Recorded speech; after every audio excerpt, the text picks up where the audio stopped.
I don't know. Let me give you the details. On the left. We're all on the left. We don't want people dismembering folks getting released. Jank, I agree, totally. On point.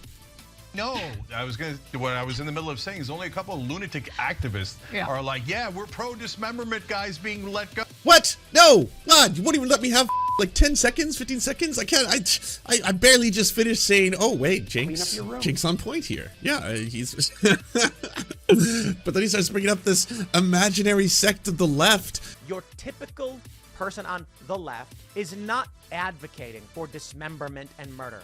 Well, thank you. But they do want it.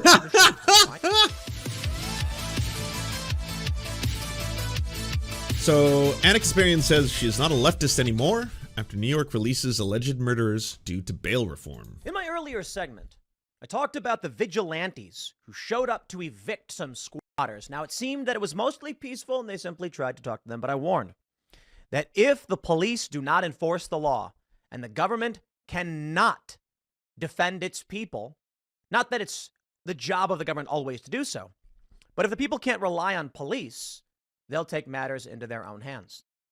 Now, my fear is that this will lead to an escalation of vigilante violence in the city and the state, and isn't that what you want? It'll just further break down the system. Like, wouldn't you replace fear with orgasm? Because then it's like, this is the thing I've wanted all along. But we have another story that's been going viral, and Anna Kasparian of the Young Turks has announced if it means to be on the left is to support bail reform in which men who are found with the severed, dismembered bodies of two middle-aged to elderly individuals. Well, they were in their early 50s, so I think it's still middle-aged. Then she says, then I'm not on the left anymore. Cenk Uygur immediately goes, no, stop. You're on the left, please. Not literally, but you see, what's happening now is, sorry, I know we kind of interchange in the current way that we speak, literally and figuratively. We play fast and loose with those quite a bit. I don't understand how literally applies there. Like, I guess, no, she would. Okay, so when you're looking at an image on the screen, and I know I'm going too far on this one, the image is actually reversed. So technically, in terms of where they're sitting, Anna is literally to the left of Jake. But it doesn't look that way when you look at it on the I don't know if that's what he was trying to say, because it is true. She quite literally would be to the left of Cenk and where they are sitting in the studio at that moment in time. I like the idea of bail reform. I really do.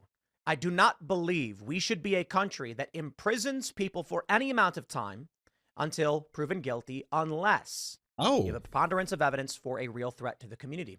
It's the way it's supposed to be. I guess I would put Tim Pool to the left of Anna then on this issue, right?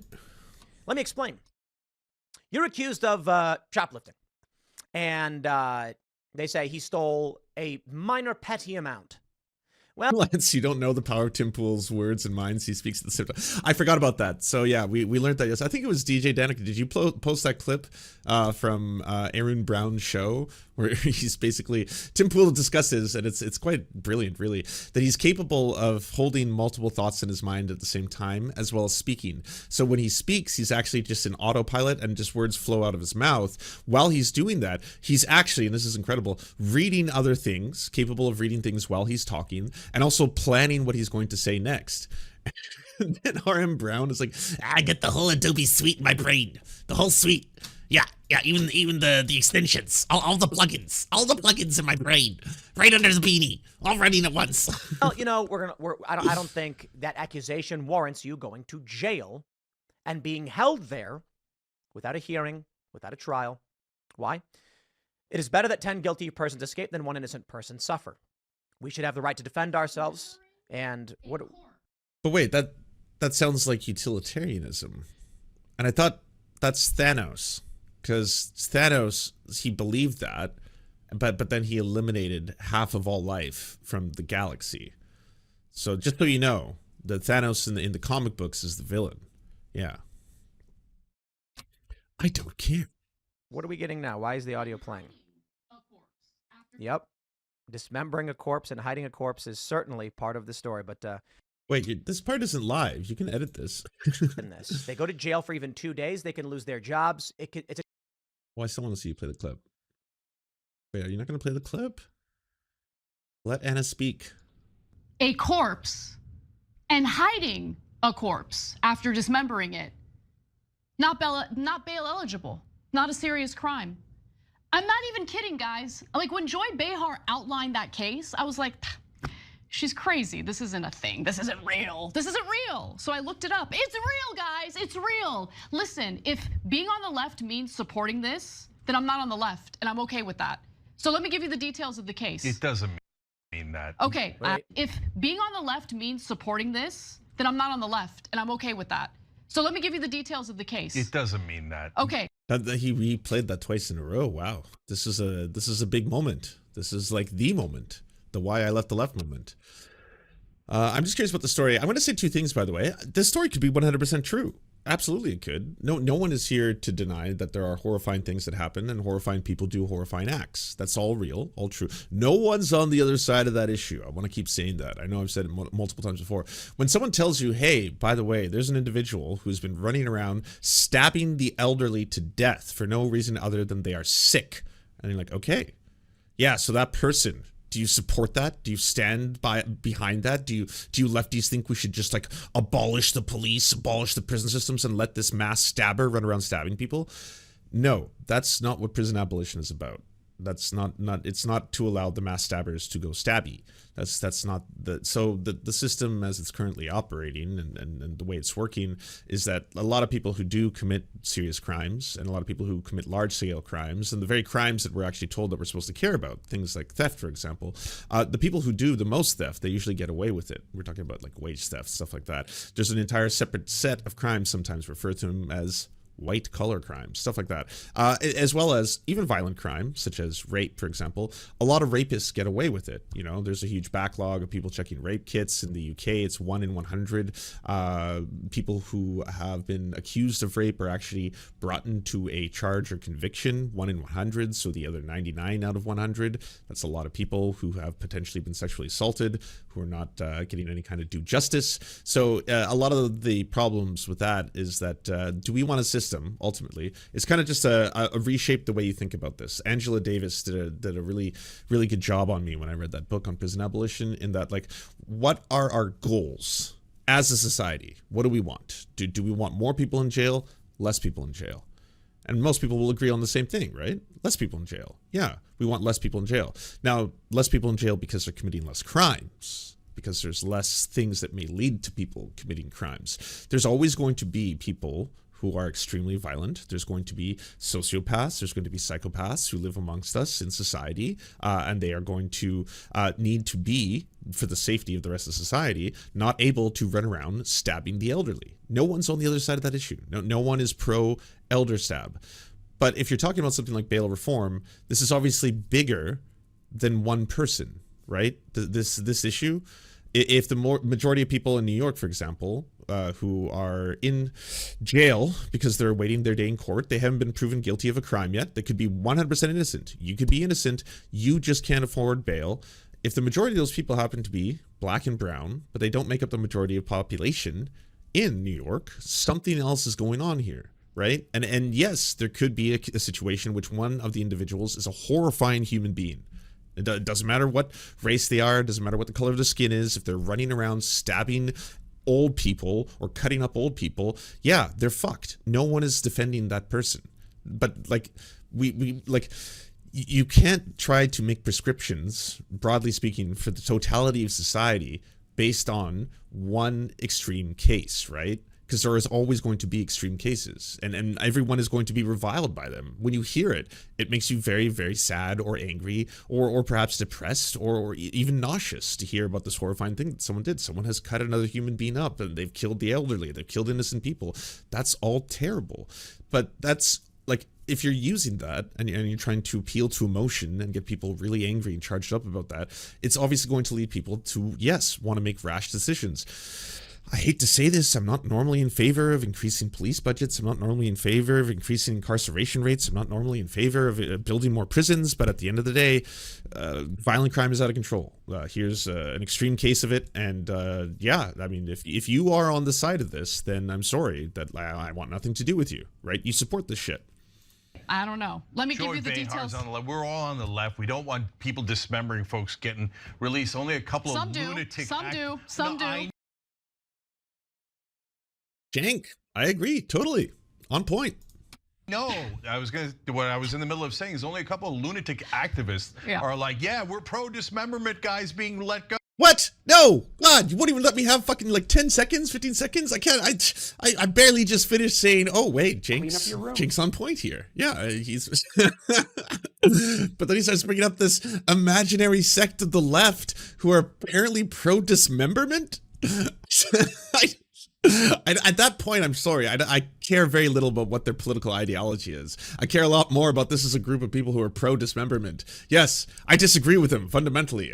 Yes, I would consider them to be not people I would want to hang out with. The pro-dismemberment crowd. Oh, okay, whatever. You don't represent the left at all. Dismembered bodies. It's so unfair to put them in prison. Okay, let me give you the details. Who is saying that? Again, I want to know, you know, I've seen some silly discourse online. Don't get me wrong. There are times when I log on and I'm like, some of you gotta be feds. Honestly, you have to be, because aren't you seeing the replies from people who you're pretending to like stand up for, all being like, this is not a thing. This, please don't do this. Don't start this discourse. And it's silly. And I'm like, oh wow, that was a foolish little thing that a lot of people preoccupied themselves with for an entire day. Probably got mad. Probably thought about it even when they weren't online, wondering, oh, I wonder if someone replied to me. How many likes did I get on my reply versus them? Should I retweet my own reply? No, I can't do that. That's the cowardly move. Hopefully, like, yeah, sure, distracting.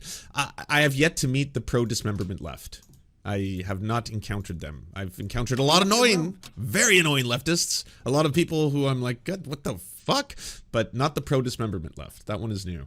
Anna Kasparian is 100% correct. Cenk Uygur is deflecting and trying to protect the idea of the left. It's insane. Anna is 100% correct. Go on any forums.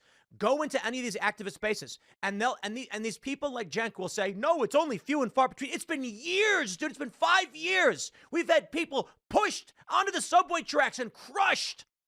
And these activists have maintained this position. They went out into Times Square and celebrated October 7th's attack on Israel. Okay, yeah, the Hamas's attack on Israel on October 7th. You want to get into oh, I don't care about Israel. I don't care about, you know, Palestine. Oh, Israel's bad. Palestine's bad. I'm not even trying to get into that. I'm saying I got no problem when you say Hamas is bad. I got no problem when people say that Israel is engaged in excessive actions in Palestine. I say it's war. It's awful. I don't like any of it. I don't want anybody to die. So from the academic paper, Epidemiology of Subway-Related Fatalities in New York City, 1990 to 2003. Unfortunately, I wish we had more recent data, but I was just trying to find something very, very quickly. There were 668 subway-related fatalities. Of these, 10 were homicides. That's less than 2%. Almost half of them were determined to be suicides, and 47.2% of them were accidental. So the overwhelming majority of them are either accidents, people falling in front of the subway, unfortunately, people trying to unalive themselves, or unaliving themselves in this case. And again, 1.5% of them, 10, this is between 1990 and 2003, 10 people. Now, this number could have gone up, certainly, since 2023, in the 20 years preceding that. I'll see if I can find some more recent data. I'm the United States here. Like, I'm an American citizen. I don't know. I got that Gatling combo, but thank you. I don't want to be involved in it, right? I know a lot about foreign policy. I mean, like, I don't know why we're involved. Okay, so they have SWORD. They have SWORD in New York, according to the New York Post. The number is SWORD. Let's see what the number's at. To 88. Deaths on subway trains soared. Oh, deaths, but it doesn't say deaths from what. It's a little remarked element of our post-2020 era of disorder and chaos. A poorly secured transit system presents an acute danger to New York's most vulnerable citizens, including those suffering from addiction and mental illness. But as everything else in New York in the past 3 years, things went awry. Last year's 88 track deaths were 35% about 2018 and 2019, 65 each year. Okay, so for 2019 and 2018, there were 65 deaths. So it went from 65 to 88. And again, none of those is acceptable. I don't think people should be dying by being crushed or killed in front of the subways. How many of these are accidents? How many of these are suicides? And how many of these are people being forced against their will to be crushed by the trains, as Tim Pool's putting it? He's like, we have seen this, a soaring rise A rise of reckoning. There has been a reckoning, a slaughter. And it's like, that does sound very scary. And again, anyone would look very foolish to be on the other side of that. Well, actually, I'd like to propose bail reform for the subway pushers. I want the subway pushers to be free because I'm the one true leftist. I got a virtue signal about this. For context, 120 pedestrians died above ground in crashes with cars or trucks, close to the average 121. The goal below ground was just as vision zero traffic death compared to the ground should be no deaths. What's going on of the incidents? Most of which didn't end in death. Only 15% were accidental falls or medical emergencies, according to an MTA analysis. Thankfully, a surprisingly low number, fewer than 10%, was suicide or suicide attempts. Even a smaller percentage was assaults, that is, people being pushed to the tracks, though the pushes to the tracks comprised 3 of the last year's 10 subway murders, so 3. In most cases, well more than 2/3 of people ended up on the tracks voluntarily. You would have had to scroll down a little while before you got there. And then once you do, you're like, oh yeah, that's... Okay, this is all bad. I'm not here to defend the 3 people in New York who were murdered. These are murders. If someone has pushed someone in front of a train to kill them and they died, yes, they have murdered them. Or if this is going to be one of those, well, what if they were in self-defense? Okay, fine, but killed them for sure. In 20% of those cases, people were clearly mentally ill. So, I'm not going to go deeper into the analysis by the New York Post, but wouldn't that be a mental health issue then? Would you want to put more resources into helping people who have issues related to that? But when you have activists go out cheering and celebrating murder, videos of people gunning people down, and then screaming and crying when there's return fire. I'm not talking about the people who are saying Israel's gone too far. I'm saying the people who celebrated Hamas from the get-go. I'm just surprised that this is being talked about in this video. Annika Experience says she's not a leftist anymore after New York releases alleged murderers due to bail reform. We're on to Hamas. Anna's correct. I'm sure the Young Turks are going to be mad and be like, well, Tim's conflating this. You know, we're not saying that. No, I got you. Anna's correct. It is not a fringe faction. It is the core of the far left that want destabilization in this country. So perhaps it's fair to say, there's a little middle ground here. Cenk is correct in that your typical person on the left is not advocating for dismemberment and murder. Well, thank you. But they do want it. Secretly. They might not say it out loud. You can tell. You ever talk to a leftist? You see what's in their eyes. They're thinking of dismembering you. They're thinking of eating you. Yeah. And you know what's even more fucked up? They don't want to eat you for sustenance. They're already full. They've had a full meal before they got there. Yeah. They want to eat you for sexual gratification. It's a new thing called vor. Yeah. It's so popular that even Hollywood celebrities apparently are into it. You know that Arnie Hammer guy? Yeah. Yeah. He was probably a leftist, right? Played a gay guy in a movie. Everyone seemed to enjoy. So that's leftist. It's called decolonization. Oh. There's more than enough videos of more than enough activists. Sorry, did you just say decolonization is proof that the left wants to dismember people? We got there, I guess. Yeah. Don't ever tell him like you know if you got yourself a little like Quaigo or something and he's like open your mind, free your mind. Don't say anything about decolonization. Decolonize your mind. Oh yeah, that's because you want to dismember me. That's what decolonization means. It means dismembering everyone. Ranging from the least known to the most prominent, where they say, take the land, take their homes, take their property. They call people inhuman. Cenk is wrong about this one. So 4 people were arrested in New York after body parts were found in Long Island. Okay, dismembered body parts. Okay. The victims were, 2 people from Yonkers, older individuals. Suffolk County Police say 44-year-old Stephen Brown, 38-year-old Jeffrey Mackey, 40-year-old Amanda Wallace, and 33-year-old Alexis Neves were charged with concealment of a corpse, tampering with physical evidence, and hindering prosecution. They have not been charged with murder. Prosecutors told a judge there was so much blood in the pipes, sink, shower, and toilet, of the Railroad Avenue home in Amityville, where the suspects were arrested, that it was deemed uninhabitable. Police said they confiscated meat cleavers, butcher knives, flesh, and body parts. Attorneys for Brown and Mackey admitted that their clients lived in that home where the body parts and all that blood was found, but denied chopping up the 59-year-old woman and 53-year-old man whose last known address was in Yonkers. Wallace also lived with Brown and Mackey in Amityville. Police said that Knives is homeless. Okay, all four pleaded not guilty. The judge released them without bail. They were fitted with GPS monitoring and must report in-person probation and surrender their passports. I don't care about their passports. Dude, guys, like what? Okay, so did further research because I just couldn't believe it. Here's more.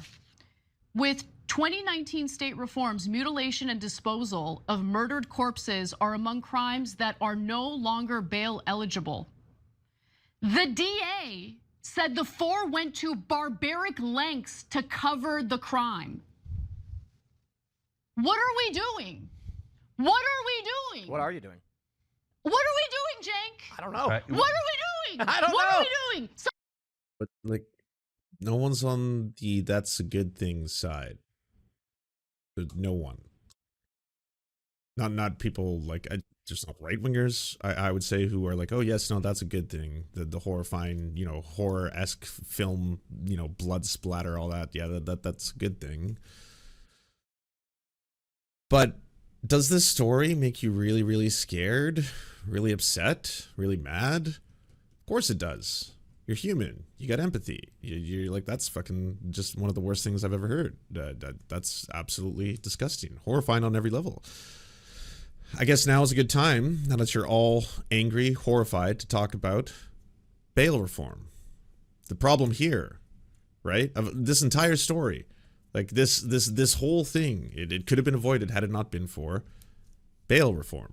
Someone tell me, what the F are we doing? Yeah, look, no one signed up for this. I don't know how the hell any of these laws passed. I went to every progressive conference there was over the last 20 years. I never heard a single person saying, why don't we let the actual criminals go?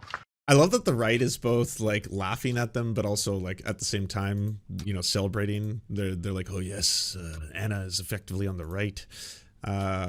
Basically, Anna Kasparian tweeted out this video that the Vanguard did, where they're obviously spending the entirety of this video ripping into Anna, but by adding the video link that then gets to direct a lot of people to the video itself and the channel who might not agree with their take. But she said, like clockwork, the usual suspects trash me and defend the notion that butchers who literally dismember corpses to cover up a murder should enjoy release with no bail. Absolute lunatics. In the Vanguard video, did they say that people who cut up entire families, they should all face no consequences for their actions? That's basically what the left is saying. That's the point of the left. And then Ian Miles Chong, welcome to the right. Welcome. Ian Miles Chong has opened the gates, the decider, effectively. Hey, if someone butchers someone and chops them up into little pieces, let's do the kind of criminal justice reform where they would be able to walk out free. Yeah, come at me right now and tell me I'm the bad guy, because I want these people who dismembered corpses and tried to conceal the evidence. Like, you're so brave, so fucking brave. Yeah, like, again, everyone is agreeing with you. That's a bad thing. No one is like, those people should face absolutely no consequences for their actions. I'm sorry, no justice, no peace. If you cut up a family, you should have a great day. That's the rhyme, right? That's how the whole thing goes. In prison, come at me and tell me I'm the bad guy. Come at me. Okay, well, let's play this game then.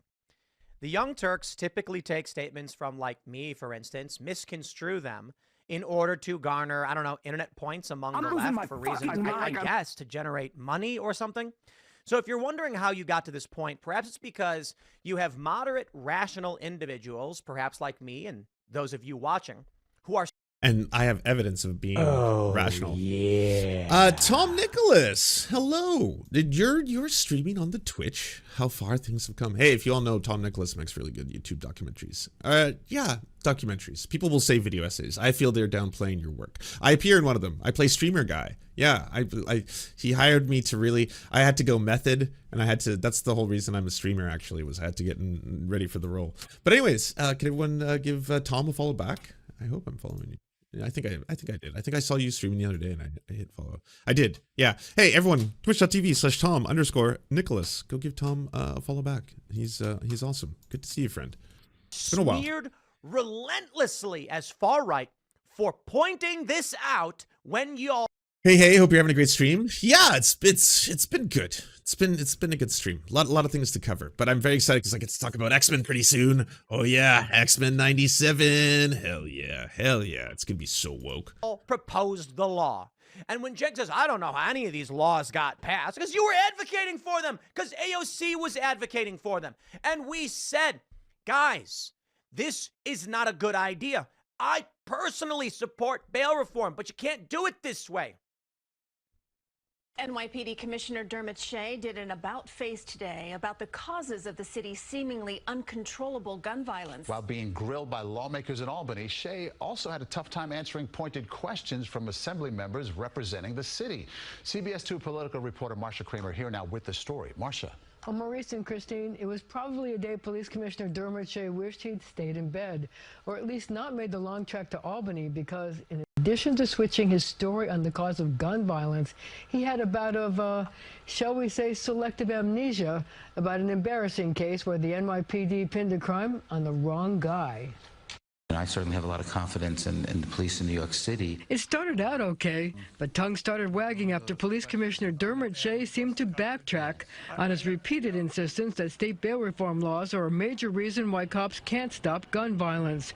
Assemblyman Jeffrey Dinowitz simply wanted to know, Were there people out who with no bail, for example, or bail being set and they made bail, I don't know, and then committed another shooting and were arrested again for basically the same crime? When you look at who we arrest for crimes, it's going to be small numbers. When you look at the entirety of how many shooting arrests we make and the percentage, it's not dramatic. Meanwhile, CBS 2 obtained a report from the city's Office of Criminal Justice that throws cold water on Shea's bail reform argument. The report shows 9.7% of defendants were released without bail for gun crimes before bail reform was passed. It fell to 3.5% after bail reform was enacted.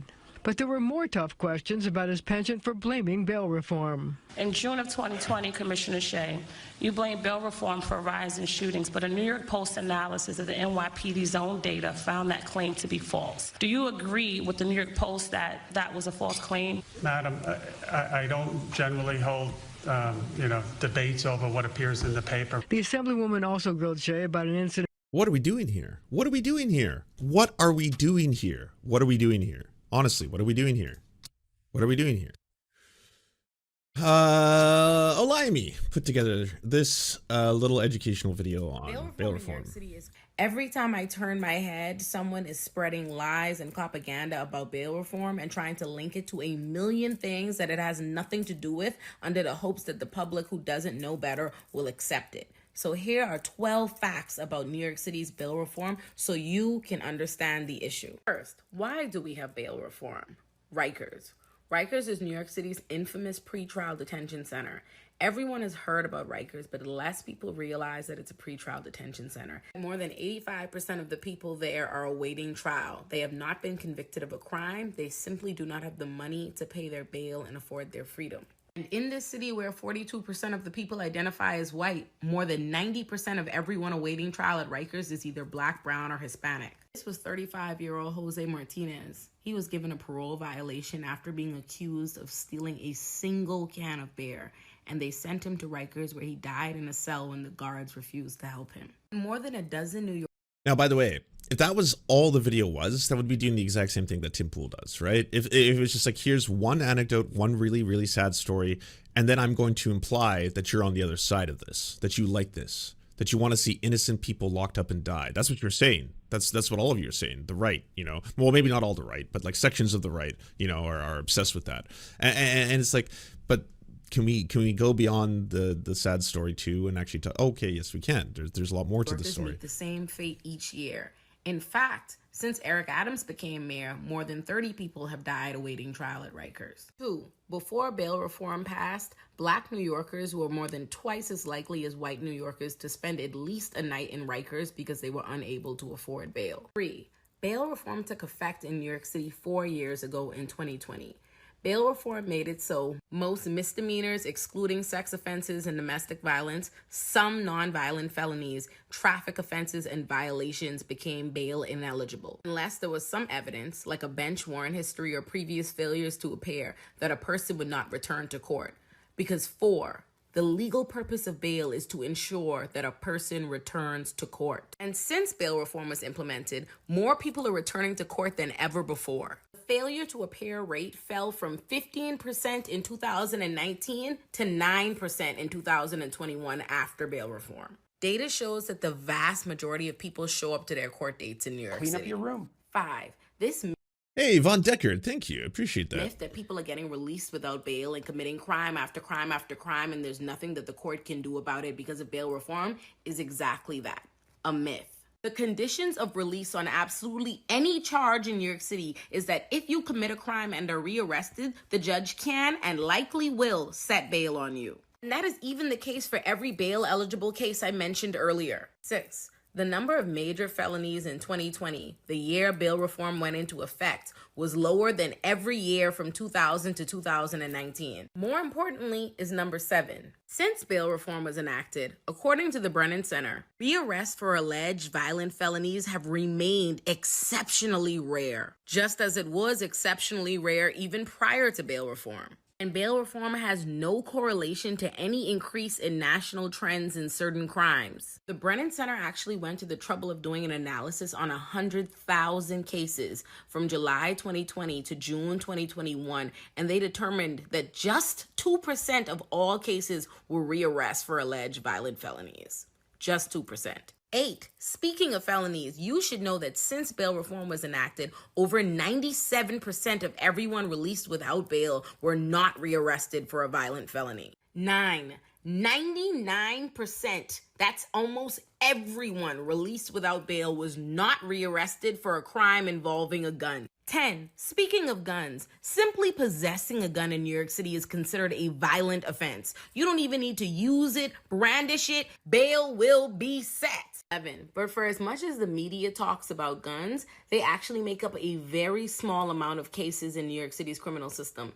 In fact, felonies and violent felonies make up a very small amount of the cases in New York City's criminal system in general. Before and after bail reform, 93% of all crimes initially charged as felonies in New York City end in dismissal, acquittal, misdemeanor, or some non-criminal violation. And 12. Since bail reform took effect in 2020, hundreds of thousands of New Yorkers have been able to fight their cases from home without incident. Again, like Olayemi could have made an entire video where all she did was talk about that one, and yes, incredibly sad, tragic story that I imagine people aren't going to be on the other side of, right? Like when you hear a story like that, someone who was innocent, who was waiting to have trial, to be able to prove their innocence, ended up dying in prison while they were waiting, in Rikers of all places, horrifying place to die in. That's really fucked up, right? You're not on the other side of that. You don't want innocent people locked up and dying. You wouldn't want that, especially if they're disproportionately going to be majority black, brown and Hispanic. That's also probably something that you wouldn't be on the other side of. But if that was all the argument was, well then, like, yeah, what else do you really have to say to that? If it's just like, yeah, that's what they want. The other side wants this. They just want people to get locked up for no reason and die in prison. That's all they think about. Thank you so much for watching, everybody. Can you please hit the like and subscribe button and maybe leave a comment? It really does help the videos out. But first, the people who produce everything you see before you and make this entire channel possible: Amazing Fletch, Anna Loves Riley, Ariane McCarthy, Cheryl Alvarez, Doug Caddy, Everything Important, Hagbard Salim, Multimondi, Omni, Peanut Butter Blondie, Political Puppy, Quiet 185, Rachel K, Riley and Anna, Roller Dragon, Ruby K, Cernicus, Spinach Monster, Stellar Vision, Sebastian Demel, Trevbot.exe, Words Greenwood, and Travis McClinton. And also, thank you to every other person who helps fund this show. Their names are on the screen right now. It would not be possible without every single one of them. We cannot thank you enough. And if you want to join the Patreon, please come to patreon.com/theserfs and help us exist.